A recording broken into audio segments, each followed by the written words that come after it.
first I was very depressed, and I just laid there, and I remember people coming in and visiting me, and I just kind of had this blank stare because I didn't really know exactly what diabetes was. So I cried and I just really sobbed, and I was angry, I was scared.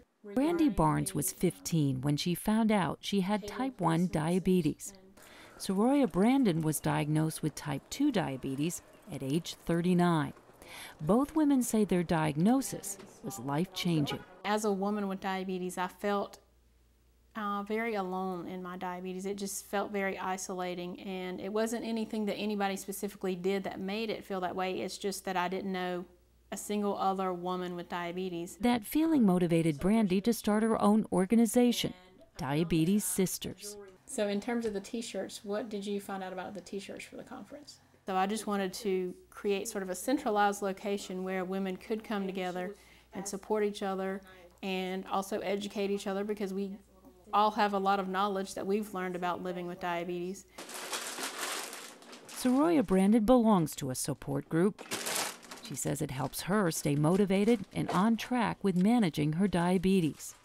It took me a few years for it to understand it's not just your diet, but it's your exercise, it's your stress management. When I began to leave the bags of potato chips alone, when I began to understand the emotional eating, and then I just kind of came to the realization that life is all about celebrations. Celebrations all have food, and so diabetes is a lifestyle. Adjusting to diabetes is really a lifestyle, and you have to make lifestyle changes. So it's 130, which is right in the range where I want it to be. So I did a good judgment with my carb counting today.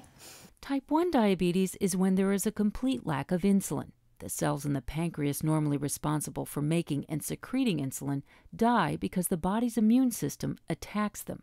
Type 2 diabetes is when the body can make insulin, but not enough. Type 2 is often associated with someone older and overweight. The American Diabetes Association recommends that everyone over the age of 45 be screened for diabetes, and people under the age of 45 who are overweight. In North Carolina, a disproportionate number of people are affected with diabetes than the rest of the country. Family history and ethnicity play a large role in increasing the risk for the disease. African Americans, Latinos, Native Americans, and Asian Americans have about twice the risk as Caucasians.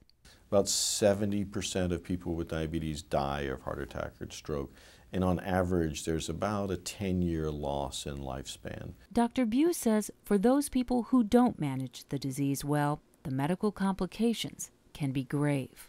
Diabetes is the leading cause of adult blindness. It's the leading cause of non-traumatic amputations. It's the leading cause of end-stage kidney disease requiring dialysis or transplantation. And arguably, it's the strongest risk factor for cardiovascular disease, heart attack, and stroke. But it's also a disease that can be controlled with lifestyle changes, something Soroya and Brandy have made a priority. How high do you want to go, Summer? Really high? Brandy says too often women worry so much about everyone else's health in their family that they neglect their own. It's easy for us to do that and to get into that habit, but if we want to be around to continue being those important decision makers and caretakers, then it's important for us to put our health care first and make sure it is a priority. Ready, set, go! Brandy says she wants to set a good example for her young daughter. I've really made it a point to be active and, to eat healthy, and to show her that, this hasn't really affected my life in a negative way, that I'm very healthy and I continue to do the things that I've always done. Just having the label diabetes doesn't mean that you don't get to be 85 years old and dance at your great-grandchild's wedding. If you're diagnosed early and treated appropriately, you have a very good chance of living out a normal lifespan without any disability. Just really seeing that it's a lifestyle and it's just choices. And choices from the beginning of the day to the end of the day. I just got serious because I want to live.